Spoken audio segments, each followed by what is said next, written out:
Tunaendelea Wizara ya Ardhi, Nyumba na Maendeleo ya Makazi. Nimwite Mheshimiwa Clayton Revocatus Chipando, mbunge wa Kigoma Mjini, aulize swali lake. Mbunge wa Kigoma Mjini anauliza, je, serikali ina mkakati gani wa kumaliza migogoro ya ardhi inayowakabili wananchi wa maeneo mbalimbali ya Kigoma Mjini?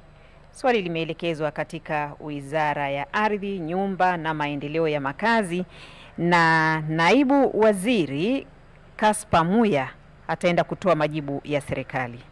Kwa niaba ya Mheshimiwa Waziri, Mheshimiwa Kaspa Muya.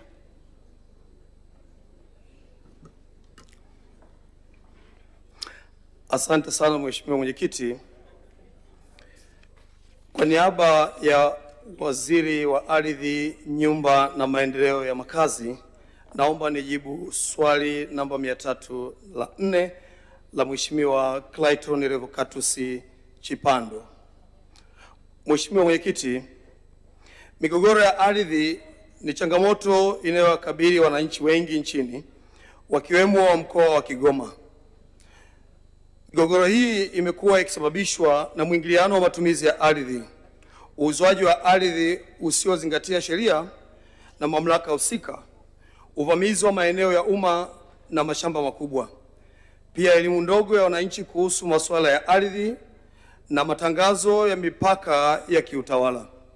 Mheshimiwa Mwenyekiti, Wizara ya Ardhi, Nyumba na Maendeleo ya Makazi kwa kushirikiana na mamlaka nyingine za kiserikali imeendelea kutatua migogoro hii kiutawala kupitia ofisi za makamishna wa ardhi za mikoa, kliniki za ardhi zinazoendelea nchi nzima na vikao na mikutano ya viongozi.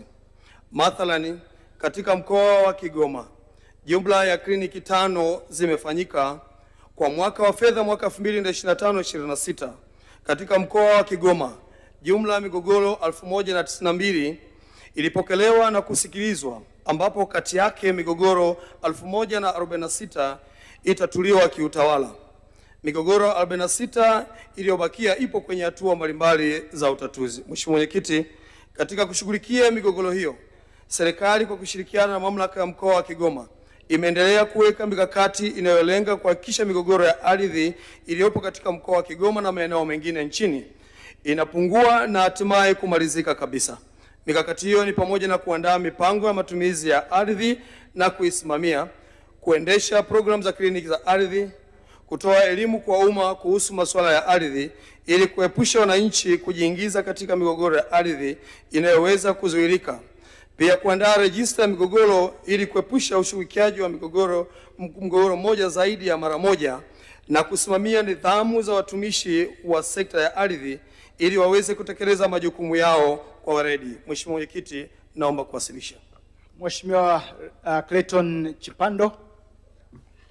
Asante Mheshimiwa Mwenyekiti, nashukuru sana kwa majibu mazuri ya serikali, na mimi nakiri kwamba tumeona wakipambana kutatua migogoro. Nampongeza pia hata mkuu wa wilaya wa Kigoma Mjini, mzee wangu Chuachua, anapambana sana. Lakini nataka nimkumbushe Mheshimiwa Waziri, katika dunia hii kuna vitu vitatu peke yake ambavyo mtu anaweza kupambana kufa na kupona: hela, ardhi na mapenzi. Hivi vitu ni vitu ambavyo binadamu anaweza kupambana kwa nguvu zake zote kwa ajili ya kutetea. Kwenye swala la ardhi, imekuwa migogoro inajirudia mara kwa mara. Ni ule mgogoro ambao mmeutatua mwaka jana, mwaka huu unajirudia. Ule mgogoro mmeutatua mwaka jana, mwaka huu unajirudia. Na mingine inatengenezwa na wataalamu wetu. Maeneo ya umma yamekuwa yanabadilishwa kiholela. Sehemu ilikuwa sehemu kujenga. Mheshimiwa Chipando, maelezo yako yametosha. Uliza swali. Nipeleka mizizi kidogo ya swali Mheshimiwa. Uliza swali ya. Naomba serikali inipe majibu. Ni lini itaweka sheria kali ya kuzuia kubadilisha matumizi ya maeneo ya umma kama open space na sehemu ambazo zimetengwa ajili ya shule na zahanati na kliniki? Majibu Mheshimiwa Naibu Waziri.